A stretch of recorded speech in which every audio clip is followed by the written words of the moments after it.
Life can feel like a battlefield, not outside, but inside our own minds. We all have days when our thoughts weigh us down, when self-doubt, fear, and negativity whisper louder than hope. But what if I told you there's a way to break free? This is the story of Daniel Carter, a 32-year-old man living in a small town in Ohio. A man whose life was quietly being destroyed by his own thoughts until he discovered how to remove them one step at a time. The prison of the mind. Daniel had everything he thought he wanted. A decent job at a marketing firm, a small apartment near downtown, and a circle of friends he hung out with occasionally. But inside, he was crumbling. Every morning, before even stepping out of bed, his mind filled with negativity. You're not good enough. You're going to fail. Everyone else is happier than you. What's the point? At work, he struggled to focus. His boss's neutral feedback felt like personal attacks. When friends invited him out, he made excuses, drowning in self-criticism instead. Negative thoughts had become his shadow, and slowly, they turned into chains. One night, Daniel sat in his apartment, staring at the ceiling, feeling like he was suffocating in silence. He realized it wasn't the world holding him back. It was his own mind. The unexpected encounter. Change often comes from the most unexpected places. One Saturday morning, Daniel forced himself to take a walk in the park. He sat on a bench, watching kids play and old couples laugh. That's when an elderly man with a gentle smile sat next to him. His name was Mr. Thompson, a retired teacher who often came to the park to read. The old man noticed Daniel's heavy expression. "You look like someone fighting invisible battles," he said softly. "Yeah, you could say that." What followed was a conversation that would change Daniel's life. Mr. Thompson spoke about his own struggles with negative thoughts after losing his wife years ago. He explained how he almost drowned in despair, but learned to train his mind, the same way we train muscles. You can't stop a bird from flying over your head, but you can stop it from building a nest in your hair. Thoughts are the same way.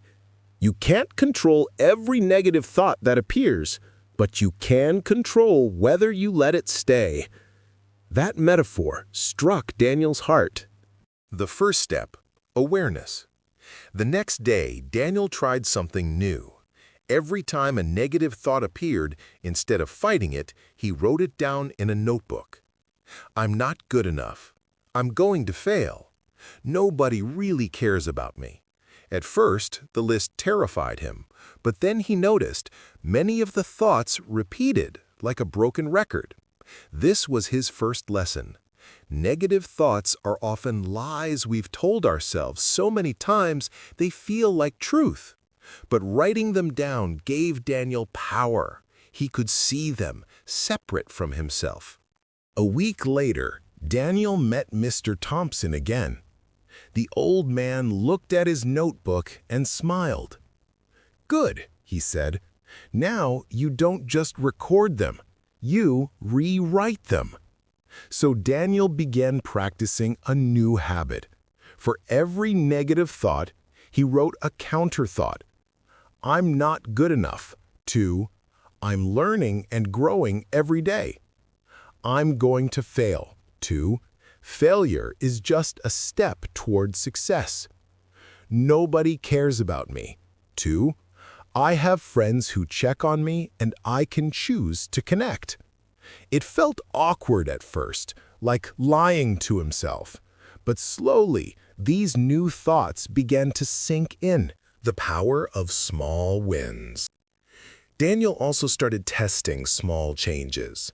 Instead of scrolling social media at night, he read uplifting books.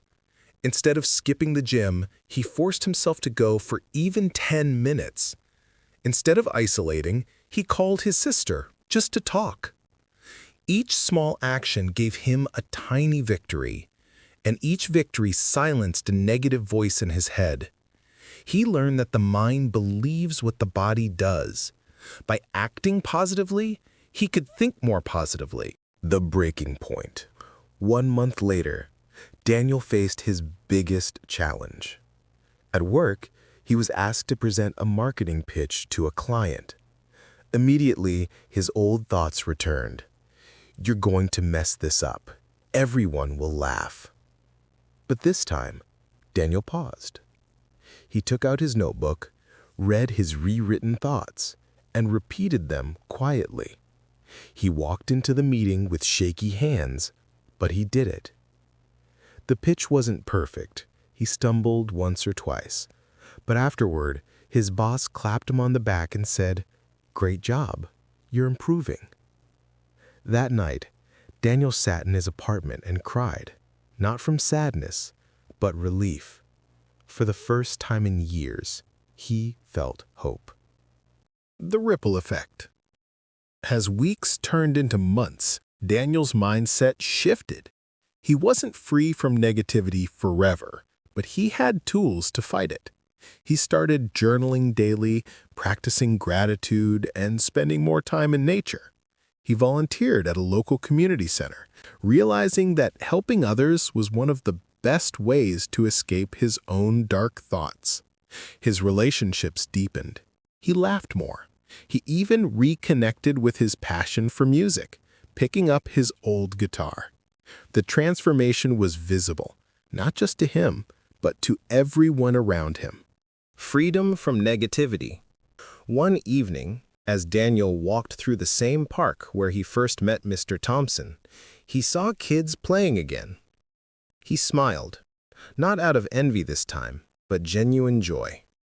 He remembered the words, "You can't stop a bird from flying over your head, but you can stop it from building a nest." Negative thoughts still appeared, but they no longer controlled him. He had learned the truth. Removing negative thoughts isn't about eliminating them forever. It's about refusing to give them power. So, if you're listening to this story and battling with negative thoughts, remember Daniel's journey. Write your thoughts down.